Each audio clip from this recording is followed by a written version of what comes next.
I'm a person that admits to have overworked himself, but I can only imagine what Masahiro Sakurai goes through. Alright, hey everybody, so I think this pretty much starts off where I'm going to be making tech videos from here going out. As I said in my recent Blood Moon Fridays video, the one kind of tech videos that I won't be changing much are my video game related stories, because I usually just stick to my comfort zone, aka covering Nintendo related topics. But in the future I might do videos relating to Sony and the PlayStation 4 and so on, because I now own the PS4 Slim and I play lots of games on it. Like, I've been playing a lot of God of War, Ninja Gaiden, and the Metal Gear Solid series, so maybe down the line I'll also cover Sony. So here we are, I'm talking about a Nintendo related topic. Unfortunately, not exactly the most uplifting of stories, and this is a topic I've been following privately for relatively a long while now, and that is the latest on Smash Brothers Ultimate Director / creator Masahiro Sakurai's health.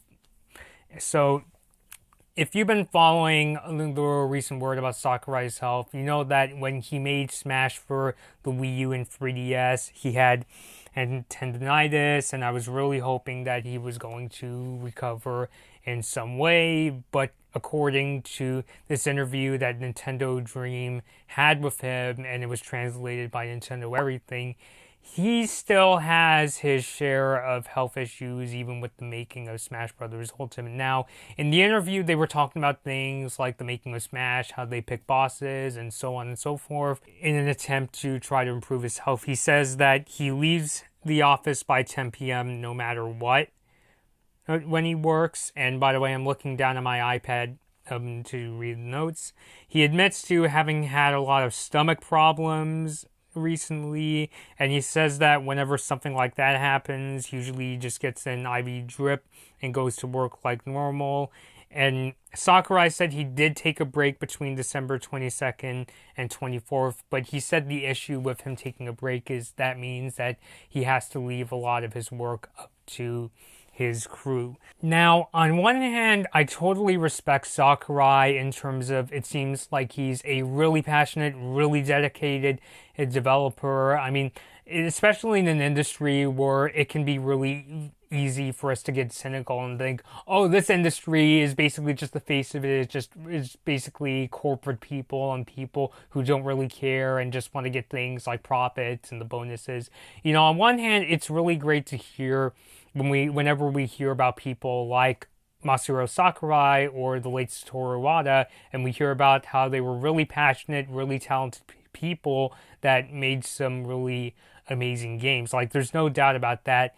But on the other hand, and I'm not trying to put myself on a pedestal for this, because even with my work ethic, like, it's hardly anything like Masahiro Sakurai. If anything, I could only imagine, how exhausting it must be for him, because even for somebody like me, I know my fair share of people who really have a tendency of overworking. When I was working at my college's newspaper, I had this video editor who said there would be times where she would be like working on videos until it was 4 or 5 o'clock in the morning.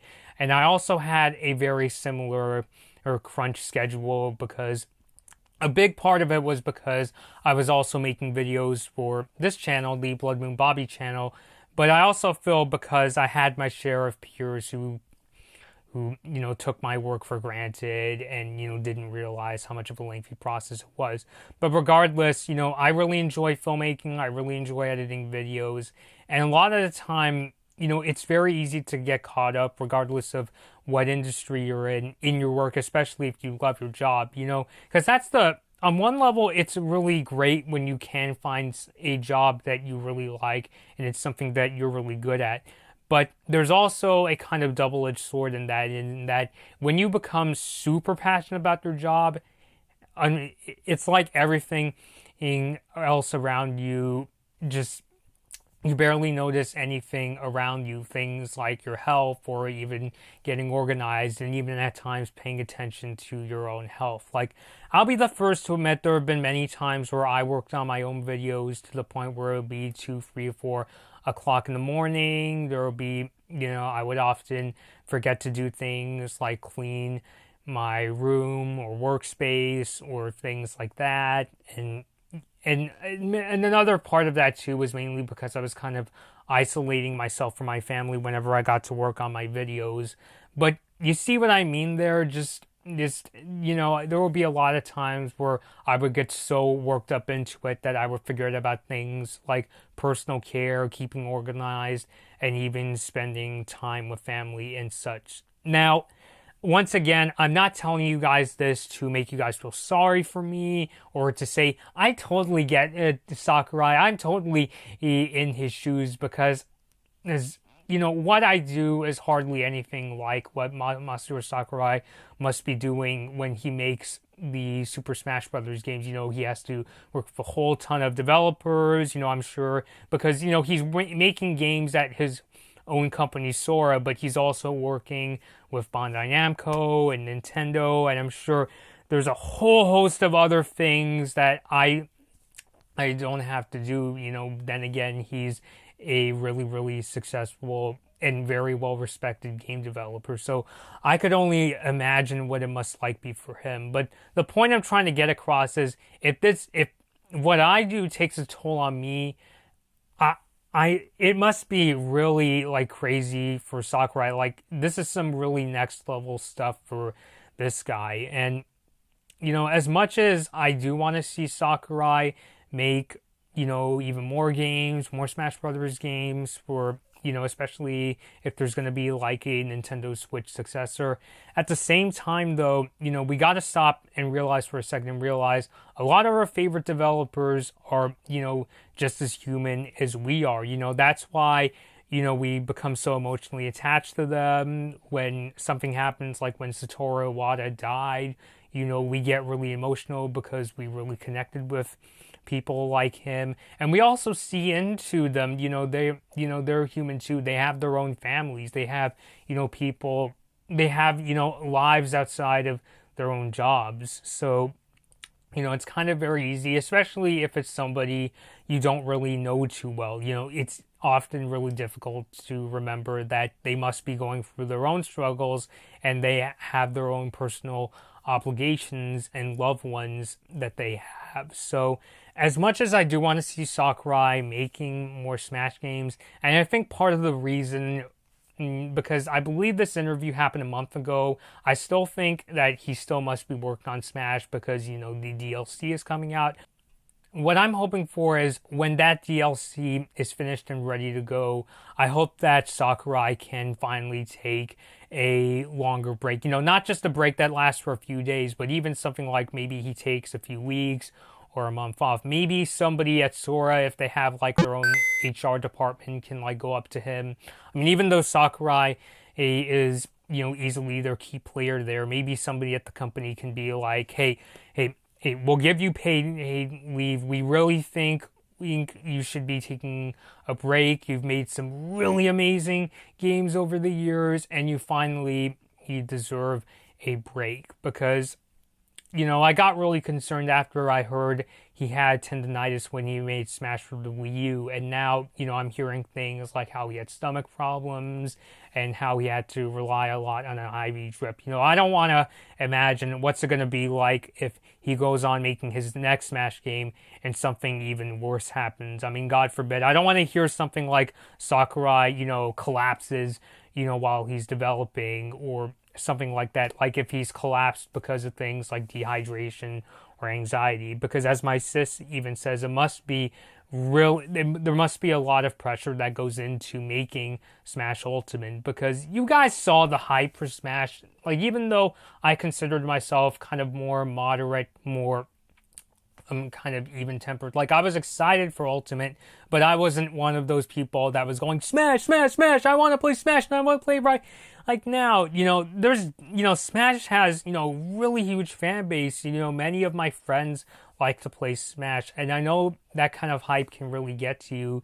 And I imagine what was going through Sakurai whenever he makes a Smash game is I wouldn't be surprised if he has things where he's extremely particular about, how things go in terms of making decisions and, working on the game and being really concerned with, should I do this or should I do that? Or is this a good idea? Well, this person said this would work, but then so-and-so told me, it's something that I could barely even process myself. I could only imagine what it must be like for Sakurai, and it's definitely one hell of a job to work on one of Nintendo's most treasured IPs. So, as much as I really respect Sakurai, and he still remains one of my favorite game developers of all time, I still respect him as a human being. I think what should happen is after he gets done with the DLC for Ultimate, he takes a break from developing games for a while. Maybe somebody gives him paid leave or something like that, because I'd like to think that there's even people, like even when he goes and has meetings with like Nintendo, for instance, that there's somebody there telling him, Mr. Sakurai, we really like your work, but you gotta take a break because we don't want you collapsing when you're making the next Smash game or something like that. So I really hope he can take it easy. I imagine there's going to be some time, which is ironic because there have been lots of rumors about a Nintendo Switch Pro. But I imagine he's got some time before the next Nintendo Switch successor or whatever console Nintendo is coming out with comes out. So I imagine he's got some time before he has to go back to work yet again on making another Smash Brothers game. So even though I would like to see him make another Smash Brothers game, I don't want to see him, work himself to death or something like he collapses while finishing up the next Smash. So I hope he takes a break, and I wish Sakurai all the best, because even though we really like, his games, we got to remember and step back and realize he's just as much a human being as the rest of us. I'm sure Sakurai goes through a lot of stress, and he has a life outside of Nintendo. So, or Sora, I should say. But all right, guys, please post your thoughts down below. Please, I ask of you to post your well wishes to Sakurai in the comments below. This has been Blood Moon Bobby, and thank you guys for watching. Hey guys, I hope you enjoyed this Blood Moon Bobby video. Like and share the video if you enjoyed it, and feel free to leave a comment. Subscribe to my channel, and ring the bell to get notified when I release my latest videos. Follow me at Blood Moon Bobby on your favorite social media platforms to take part in polls, see my tech tips, and to hear about my video plans. Thanks for watching.